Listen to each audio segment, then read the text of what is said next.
Hello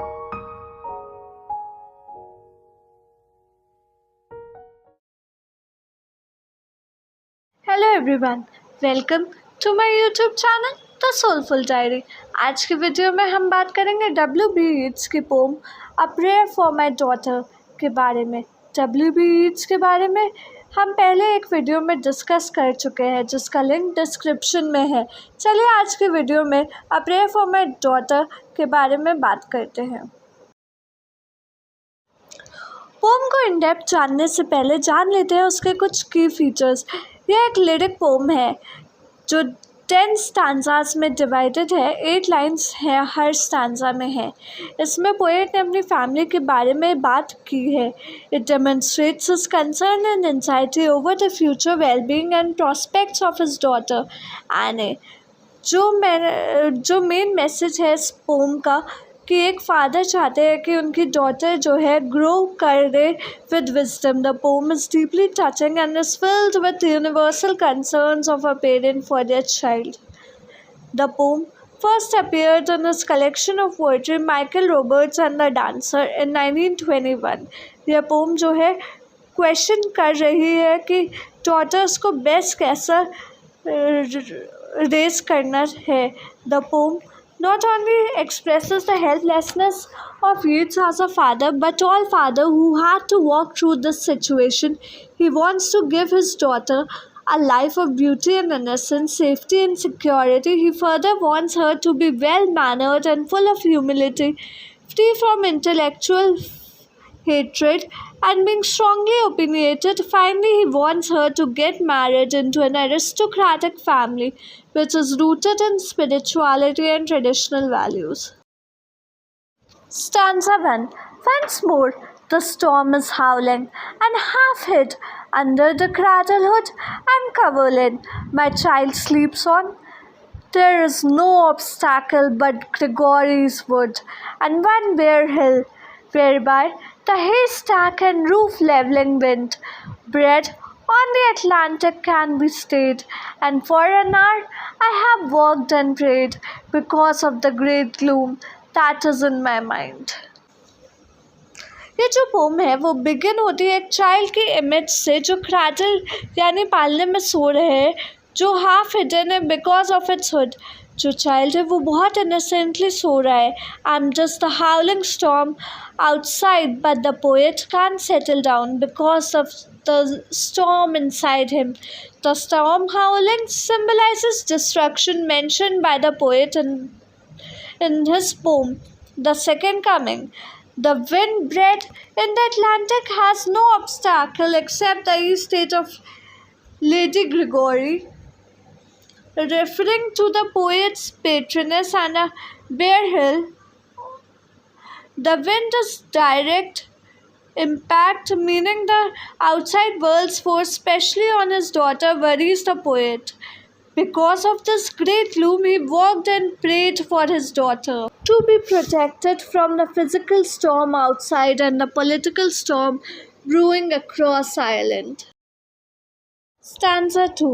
I have walked and prayed for this young child an hour, and heard the sea wind scream upon the tower and under the arcs of the bridge, and scream in the elms above the flooded stream, imagining an excited reverie that the future years had come dancing to a frenzied drum out of the murderous innocence of the sea.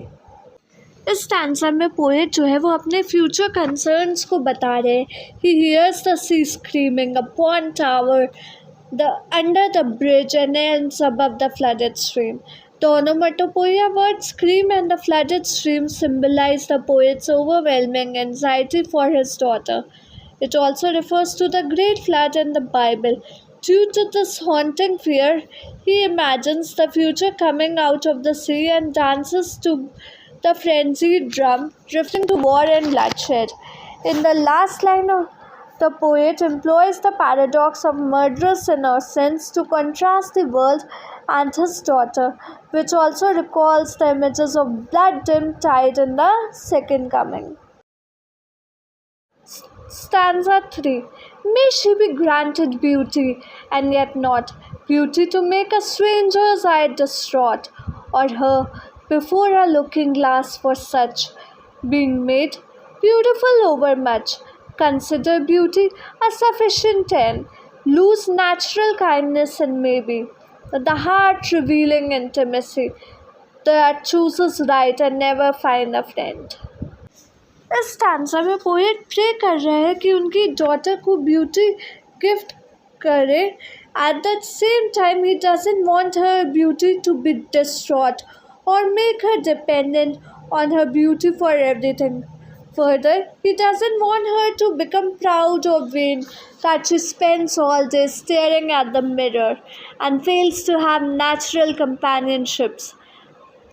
The poet implies that too much beauty is a dangerous one and that he wants her daughter to be beautiful enough to secure a good husband. Stanza 4. Helen, being chosen, found life flat and dull, and later had much trouble from a fool, while that great queen that rose out of the spray, being fatherless, could have her way, yet chose a bandy-legged smith for man. It's certain that fine women eat a crazy salad with their meat, whereby the horn of plenty is undone. इसमें poet ने बताया है कि कैसे excessive beauty has always been a source of trouble and destruction. He then gives a reference of Helen in Greek mythology, considered to be the most beautiful woman on earth, who brought doom upon her and many others. The image of Helen evokes another figure, Aphrodite, who rose out of the spray. The union of Aphrodite with Hephaestus' bandy-legged smith brings to mind the Maud Gonne McBride episode. It makes the poet wonder if the beautiful women eat something for salad, that they make a stupid decision that brings misery forever. The rich horn of plenty is suggestive of courtesy, aristocracy, and ceremony that is lost by those women who make stupid decisions. Stanza 5. In courtesy, I would have her chiefly learned. Hearts are not had as a gift, but hearts are earned. But those that are not entirely beautiful, yet many that have played the fool. For beauty's very self has charm made wise, and many a poor man that has roved, loved, and thought himself beloved, from a glad kindness cannot take his eyes. The poet continues with what he wants his daughter to possess more than mere beauty. He wants his daughter to learn to be kind and compassionate. Many times, men who believed in loving and loved by beautiful women faced disappointment compared to those who found love in modest yet compassionate women. Moreover, he says modest and courteous people attract hearts more than those with beauty different to his own marriage. Ultimately, he clarifies that he wants his daughter to be an agreeable young woman rather than an arrogant beauty. Stanza 6.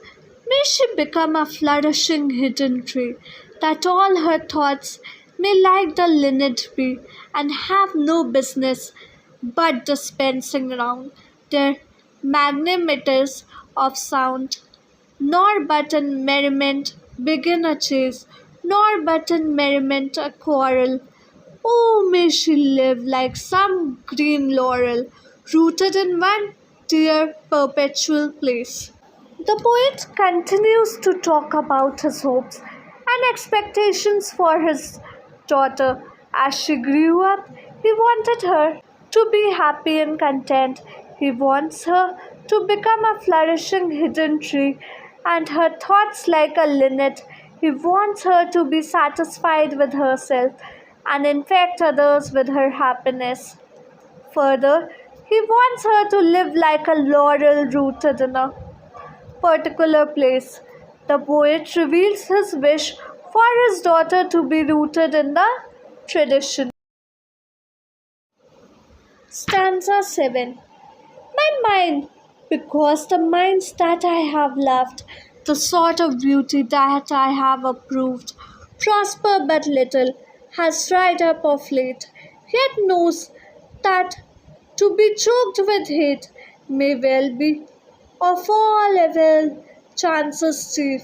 If there's no hatred in a mind, assault and battery of the wind can never tear the linnet from the leaf. He believed that kind, self contained, traditionally rooted women are incorruptible. The poet considers hatred to be the cause of all evil and prays that she be left of that evil. Further, he believes that a soul free from hatred will preserve its innocence and hatred, just as the storm outside can't tear leaves from sturdy trees. Turmoil and war can't break a strong woman. Stanza 8. An intellectual hatred is the worst, so let her think the opinions are accursed. Have I not seen the loveliest woman born out of the mouth of plenty's horn? Because of her opinionated mind, barter the horn and every good, but quiet natures understood. For an old bellows full of angry wind. The poet implores his daughter to shun passion and wild feelings that he considers as the weakness of beautiful women. She must be temperate because people who love deeply could hate deeply too. Hate destroys people and makes them do cruel things, especially intellectual hatred, which is the worst of all kinds. The poet reflects upon his emotional state when Maud Gonay rejected him to marry John McBride. He wants his daughter to experience neither disappointment nor hatred in love. Stanza 9. Considering that all hatred driven hence, the soul recovers radical innocence and learns at last that it is self delighting, self appeasing, self affrighting, and that its own sweet will is heaven's will. She can, though every face should scowl, and every windy quarter howl, or every bellows burst be silly still. The stanza continues to describe the impact of hatred and the benefit of staying away from hatred. Once hatred is driven out, the soul can recover its innocence. Then the soul would be free to explore and find that it is self delighting, self appraising and self affrighting. जो poet है उनके according idol women वो है जो सबको happy करे और comfort they know matter वो खुद कितनी प्रॉब्लम में क्यों ना हो she strong hold for people around her and her will would be that of heavens, for she has a clear mind. Stanza 10. And may her bridegroom bring her to a house where all's accustomed, ceremonious, for arrogance and hatred are the wares peddled in a thoroughfares, how but in custom and in ceremony are innocence and beauty born. Ceremonies are named for the rich horn and custom for the spreading laurel tree. The poet expresses his final wish. He prays that his daughter be married to a good husband who takes her to a home with aristocratic values and traditions. There, he believes that neither arrogance nor hatred of common folks could be found, but morality and purity. The poet does not want her to live a decadent life. He concludes by stating that his daughter would be rooted in spiritual values like a laurel tree. Stick devices symbolism. Yeats uses symbols like sea, wind, and flooded stream to represent turbulent forces. He also uses imagery of towers, laurel trees, ceremonies, and customs to symbolize old cultures and societies. Personification. Yeats uses personification in lines like futures here dancing to imply the transience of life. Paradox. Murderers innocence of the sea. Alliteration. Be granted beauty. Rhyme. It uses slant, rhyme, and ottava rima. What is ottava rima? Ottava rima is a rhyming stanza form of Italian origin, originally used for long poems or heroic themes. It later came to be popular in writing of mock heroic works.